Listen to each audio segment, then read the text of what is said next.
श्री स्वामी समर्थ. जय जय स्वामी समर्थ. स्वागत आहे तुम्हा सर्वांचे आपल्या यूट्यूब चॅनलवर. तर 25 जुलै वार शनिवार रोजी आलेली आहे आषाढी एकादशी. याच एकादशीला देवशयनी एकादशी देखील म्हणतात किंवा शयनी एकादशी देखील म्हणतात. या आषाढी एकादशीपासून चातुर्मासास प्रारंभ होतो.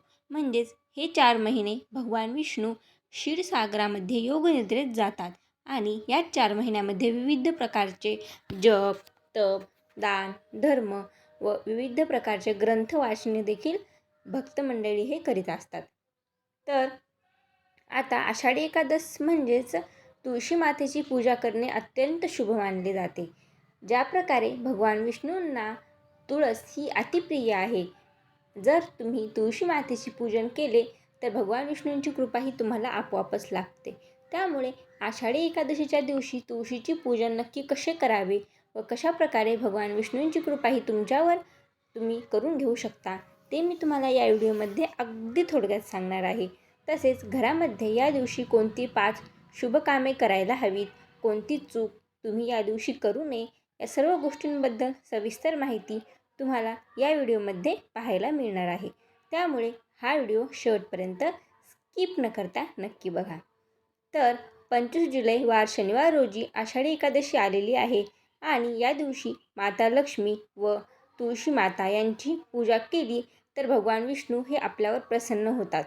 आता तुळशी मातेशिवाय भगवान विष्णूंना जो आपण नैवेद्य अर्पण करतो तो देखील अपूर्ण असतो. इतकी तुळशी माता भगवान विष्णूंना प्रिय आहे.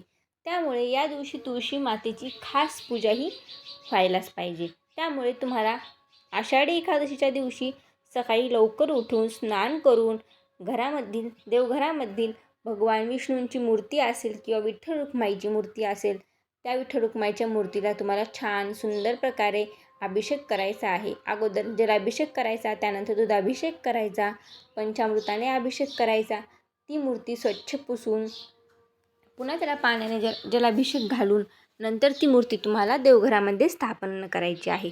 आता आषाढी एकादशीला तुळशी पत्र तर देवाला आपण व्हायलाच हवे. त्याचबरोबर तुळशीच्या ज्या मंजुळा असतात त्या देखील मंजुळाचा हार करून विठ्ठलाला या दिवशी अर्पण करत असतात.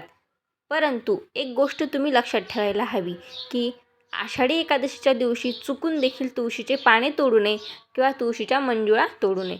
जर तुम्हाला तुळशी मातेची पूजा करायची आहे आणि जर तुम्ही त्याच तुळशी मातेला आजच्या दिवशी हानी पोहोचवत असाल तर नक्कीच भगवान विष्णूंची अवकृपा तुमच्यावर होईल. त्यामुळे आषाढी एकादशीच्या दिवशी ही एक चूक अजिबात करू नका. चुकून देखील तुळशी मातेचे पानं तोडू नका किंवा तिला इजा होईल अशी वागणूक तुळशी मातेसोबत करू नका.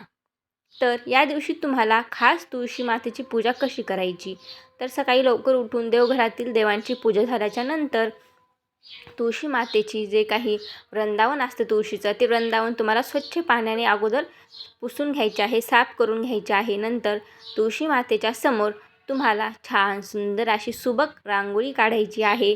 त्यानंतर आपल्याला तुळशी मातेला गंगाजल अर्पण करायचे आहे. आपण जे जल अर्पण करीत असतो त्या जलात थोडेसे गंगाजल टाकायचे आणि ते पाणी तुम्हाला एका तांब्यात घेऊन ते पाणी तुम्हाला तुळशीला अर्पण करायचे आहे. त्याचबरोबर थोडेसे दूध देखील तुम्हाला अर्पण करायचे आहे आणि खडीसाखरेचा नैवेद्य तुम्हाला तुळशी मातेला दाखवायचा आहे.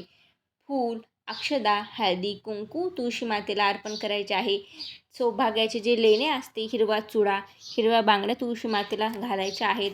तिची ओटी देखील तुम्हाला या दिवशी भरायची आहे. असे केल्याने तुळशी माता तर तुमच्यावर प्रसन्न होईलच, परंतु भगवान विष्णू खास करून तुमच्यावर कृपादृष्टी ठेवतील. तर अशा प्रकारे अगदी सोप्या आणि साध्या पद्धतीने तुम्ही आषाढी एकादशीच्या दिवशी तुळशीची पूजा करू शकता.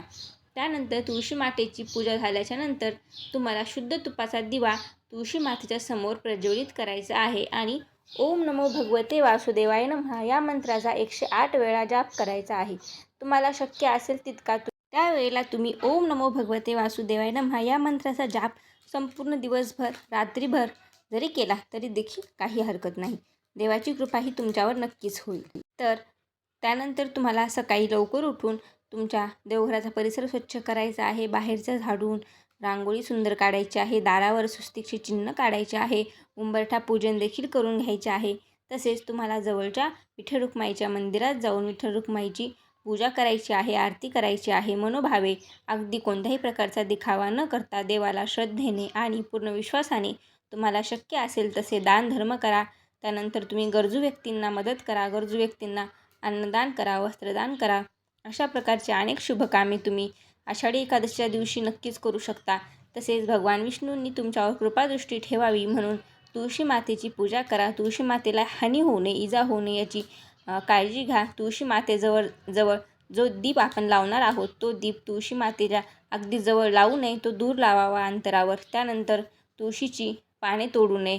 जर तुम्हाला तुळशीची पाने, तुळशीच्या मंजुळा देवाला अर्पण करायच्या असतील तर तुम्ही आदल्या दिवशीच त्या तोडून ठेवाव्या आणि नंतर आषाढी एकादशीच्या दिवशी तुम्ही त्या भगवान विष्णूंना, विठ्ठल रुक्माईला अर्पण करू शकता.